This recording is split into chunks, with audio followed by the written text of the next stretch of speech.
हम लोग ये चैप्टर पढ़ रहे हैं केमिकल रिएक्शंस एंड इक्वेशन। आज का जो हमारा टॉपिक है ये है chemical characteristics of chemical reaction.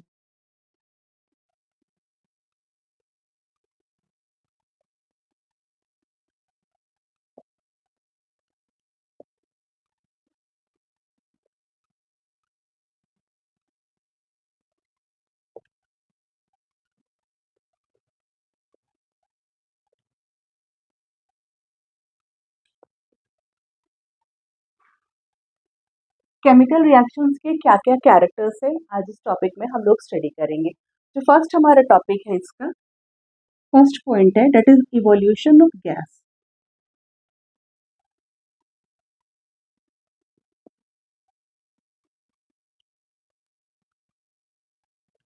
जब भी केमिकल रिएक्शन होता है, जब दो सब्सटेंस कंबाइन करता है तो गैस का इवोल्यूशन, गैस रिलीज जरूर होता है। एक सिंपल सा हम लोग एग्जांपल से स्टडी करते हैं।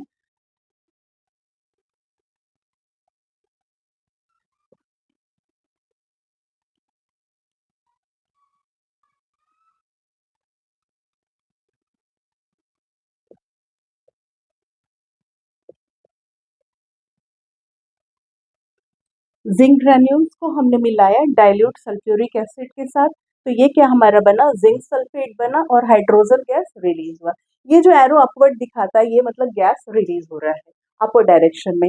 अब ये डाइल्यूट और कॉन्सेंट्रेटेड दो वर्ड है, जानते होंगे आप लोग। डाइल्यूट का मतलब क्या होता है, मोर वाटर लेस एसिड, और कॉन्सेंट्रेटेड क्या होता है, मोर एसिड लेस वाटर। तो जनरली हम लोग लैब में डाइल्यूट एसिड का ही यूज करते हैं, लेकिन फिर भी डाइल्यूट एसिड हो या कॉन्सेंट्रेटेड एसिड, एसिड ही होता है। हमें इसका इस्तेमाल अपने सीनियर टीचर्स के गाइडेंस में करना चाहिए, क्योंकि ये हार्मफुल हो सकता है, ये हमें बर्न कर सकता है, हार्म कर सकता है। तो डाइल्यूट सल्फ्यूरिक एसिड यहाँ इस इक्वेशन में ले सकते हैं, और अगर नहीं तो हम लोग डाइल्यूट HCl भी ले सकते हैं, हाइड्रोक्लोरिक एसिड भी ले सकते हैं। इसको अगर हम लोग लैब में परफॉर्म करें तो हम लोग कोनिकल फ्लास्क लेते हैं।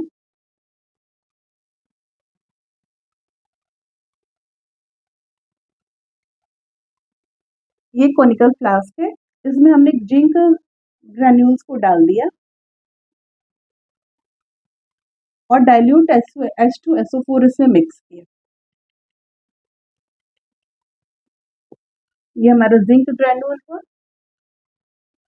ये हमारा डाइल्यूट H2SO4 हो गया, डाइल्यूट सल्फ्यूरिक एसिड हुआ। जैसे ये रिएक्शन होगा बबल्स का फॉर्मेशन शुरू हो जाएगा, जिंक के चारों तरफ बबल्स बनने शुरू हो जाएंगे। बबल्स इस तरह से बनना शुरू हो जाएगा और बबल्स ऊपर की ओर रिलीज होना शुरू हो जाएगा। ये बबल्स रिलीज होगा। ये जो बबल्स रिलीज हो रहा है ये हाइड्रोजन गैस हो रहा है, रिलीज हो रहा है। मीन्स हमारा जिंक ग्रेन्यूल्स को डाइल्यूट सल्फ्यूरिक एसिड के साथ मिलाया तो zinc sulphate plus hydrogen gas release हुआ। ये हमारा फर्स्ट हो गया, फर्स्ट टॉपिक हो गया कैरेक्टरिस्टिक्स ऑफ केमिकल रिएक्शन में evolution of gas. Second topic है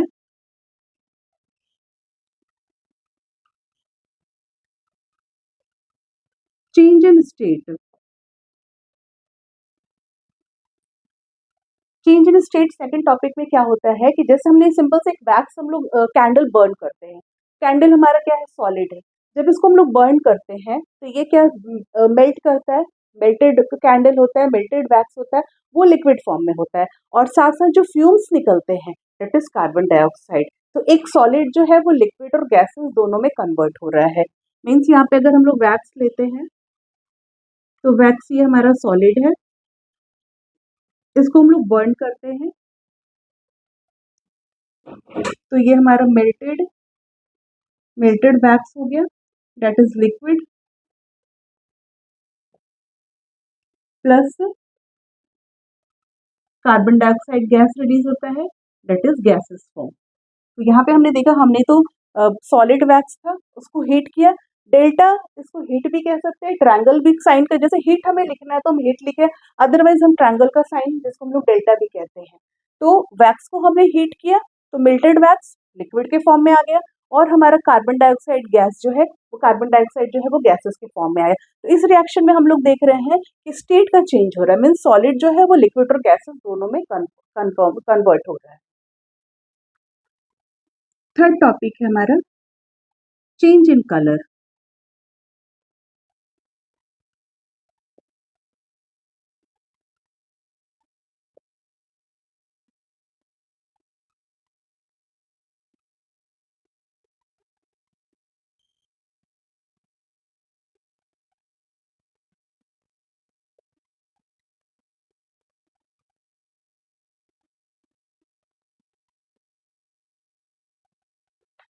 चेंज इन कलर में रिएक्शन, केमिकल रिएक्शन में हमारा जो रिएक्टेंट और प्रोडक्ट है दोनों का कलर भी डिफरेंट होता है। जैसे ये लेड नाइट्रेट है, ये व्हाइट कलर का होता है। पोटेशियम आयोडाइड है, ये हमारा वाटरी या वाटर कलर का होता है, कलरलेस होता है। लेकिन जब इन दोनों को मिलाते हैं तो लेड आयोडाइड जो बनता है that is yellow in colour, that is yellow in colour. तो कलर में हमारा जो इक्वेशन बना, P lead nitrate potassium iodide दोनों को मिलाया तो lead iodide plus potassium nitrate बना। तो यहाँ पे हमने देखा कि व्हाइट कलर से ये क्या हो रहा है, येलो कलर में चेंज हो रहा है। इस तरह के रिएक्शन को हम लोग प्रेसिपिटेशन रिएक्शन भी कहते हैं। प्रेसिपिटेशन क्या होता है, प्रेसिपिटेट क्या होता है कि कोई केमिकल रिएक्शन हो जाता है तो वो जो सब्सटेंस, जो रिजल्टेंट सब्सटेंस होता है वो हमारा बीकर में सेटल डाउन हो जाता है, नीचे में बैठ जाता है, तो वो हमें विजिबल हो जाता है। तो ये रिएक्शन जो होता है वो प्रेसिपिटेशन रिएक्शन भी होता है। Now the fourth one is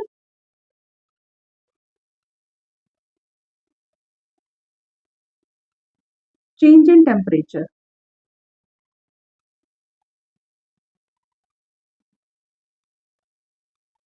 हमेशा केमिकल रिएक्शन में टेम्परेचर अप्स एंड डाउन होता है, या तो टेम्परेचर राइज अप हो जाएगा या टेम्परेचर फॉल डाउन हो जाएगा।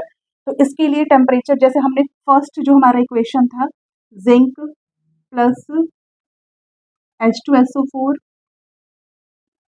ये हमारा जिंक सल्फेट बना प्लस वाटर हाइड्रोजन सल्फेट। तो इस रिएक्शन में जब हम लोग बीकर को टच करते हैं तो बीकर हमारा जो है, पहले हम जब रिएक्शन के पहले हमारा बीकर जो था वो नॉर्मल रूम टेम्परेचर पर था, लेकिन जैसे हम इसको टच करते हैं तो टेम्परेचर जो है हमारा थोड़ा सा हमें फील होता है कि थोड़ा बीकर जो है वो गर्म हो गया है। तो यहाँ पे क्या हो गया, हमारा टेम्परेचर जो हो गया राइज अप हो गया। ठीक है, तो इस तरह के रिएक्शन को हम लोग क्या कहते हैं, जिसमें टेम्परेचर रिलीज होता है, जिसमें एनर्जी रिलीज होता है, ऐसे रिएक्शन को हम लोग एक्सोथर्मिक रिएक्शन कहते हैं। तो रिएक्शंस जो होते हैं, केमिकल रिएक्शन, ये दो तरह के होते हैं।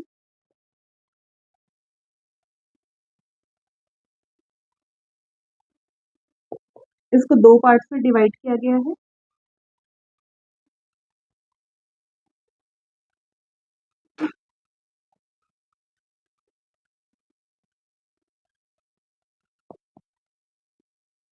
First is exothermic reaction.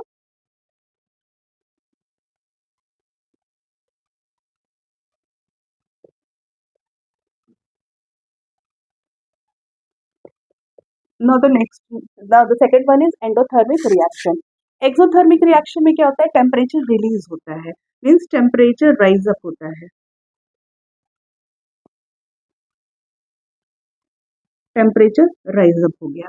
Endothermic में क्या होता है, टेम्परेचर फॉल डाउन होता है, फॉल डाउन होता है। इसका एग्जाम्पल हो गया,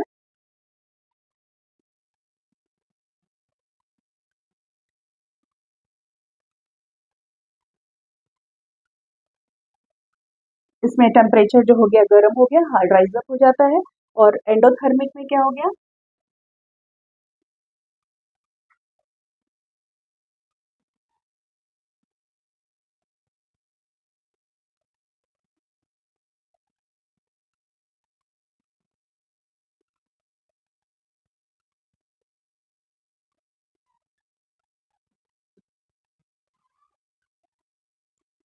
बेरियम हाइड्रोक्साइड को जब हम लोग अमोनियम क्लोराइड से मिलाते हैं तो बेरियम क्लोराइड, अमोनिया और वाटर रिलीज होता है।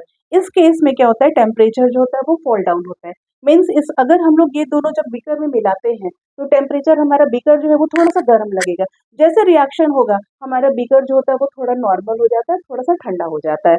तो दो तरह के केमिकल रिएक्शंस हो गए, exothermic reactions and endothermic reaction. Exothermic में क्या होता है, the reaction in which temperature is released is known as exothermic reaction।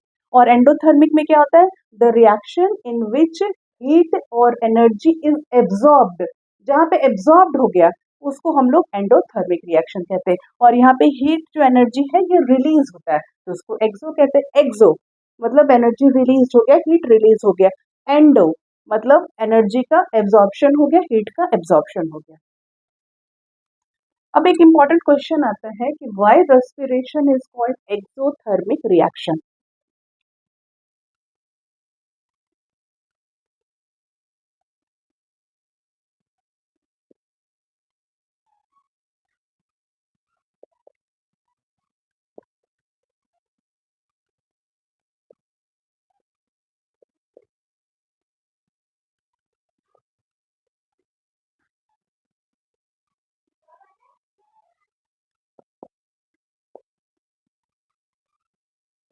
सबसे पहले तो हमें ये जानना होगा कि रेस्पिरेशन और ब्रीदिंग क्या सेम होता है? नहीं, रेस्पिरेशन ब्रीदिंग दोनों इंटायरली डिफरेंट होता है। ब्रीदिंग एक सिंपल सा प्रोसेस है, इनहेलेशन प्लस एक्सहेलेशन, मीन्स हमने ऑक्सीजन को इनहेल किया और कार्बन डाइऑक्साइड को हमने रिलीज किया, ये सिंपल हमारा ब्रीदिंग कहलाता है। लेकिन रेस्पिरेशन प्रोसेस क्या होता है? Respiration is the process by which food combine with oxygen in the cell, it releases और it converts into carbon dioxide, water and energy. अब देखिए यहाँ पे एनर्जी रिलीज हो रहा है, दैट इज एनर्जी जिसमें रिलीज हो रहा है, वो हम लोग का एक्सोथर्मिक रिएक्शन कहलाता है। इसका इक्वेशन देखिए हम लोग कैसे लिखते हैं।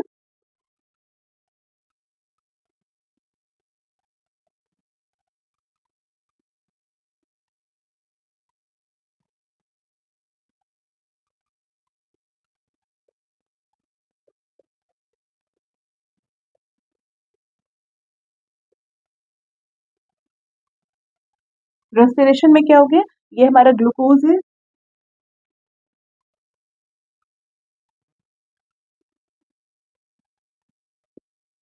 ये oxygen, this is carbon dioxide,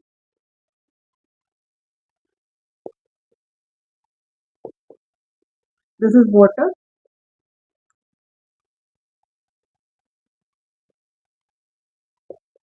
और एनर्जी जो होता है वो एटीपी के फॉर्म में होता है, एटीपी के फॉर्म में रिलीज होता है, और 38 मॉलिक्यूल्स ऑफ एटीपी रिलीज होता है। अब ये ग्लूकोज जो है कार्बोहाइड्रेट के थ्री पार्ट्स होते हैं। कार्बोहाइड्रेट्स को थ्री ग्रुप्स में डिवाइड किया गया है, स्टार्च, सेल्यूलोज एंड शुगर। हमारा बॉडी जो है स्टार्च को और शुगर को डाइजेस्ट कर लेता है, लेकिन सेल्यूलोज को डाइजेस्ट नहीं करता है। तो शुगर हमें कहाँ से मिलता है? ग्लूकोज से मिलता है। तो ये ग्लूकोज जो है हमारा जब ऑक्सीजन के साथ कंबाइन होता है, जो हम लोग इनहेल करते हैं ऑक्सीजन, और ये फूड मॉलिक्यूल्स के साथ जब कंबाइन होता है तो किस में ब्रेक होता है? कार्बन डाइऑक्साइड, वाटर और एनर्जी में। ये कार्बन डाइऑक्साइड हम लोग एक्सेल करते हैं, मतलब हम लोग समझते हैं कि हमने सांस लिया और सांस को छोड़ा, कितना जल्दी प्रोसेस होता है, लेकिन इस जल्दी प्रोसेस के अंदर मशीनरी, हमारा जो ऑर्गेन है कितना वर्क कर रहा है। सबसे पहले ऑक्सीजन फूड के साथ कंबाइन करेगा, फिर कार्बन डाइऑक्साइड वाटर और एनर्जी में रिलीज होगा, कन्वर्ट होगा, फिर ये कार्बन डाइऑक्साइड हम लोग रिलीज करते हैं। वाटर हमें जितना चाहिए हमारे बॉडी में स्टोर होता है, एक्सेस वाटर जो होगा वो स्वेट और यूरिन के फॉर्म में बॉडी से रिलीज होगा। एनर्जी हमारे बॉडी में स्टोर रहता है, टाइम टू टाइम हमें जब जरूरत होता है, हमारे ऑर्गन्स को जरूरत होता है, तो ये हमें एनर्जी प्रोवाइड करता है जिससे हम लोग वर्क करते हैं। अब इस एटीपी का फुल फॉर्म क्या है?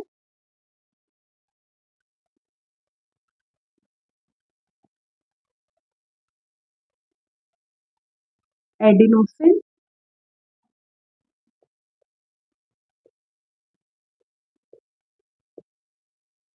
ट्राइफॉस्फेट।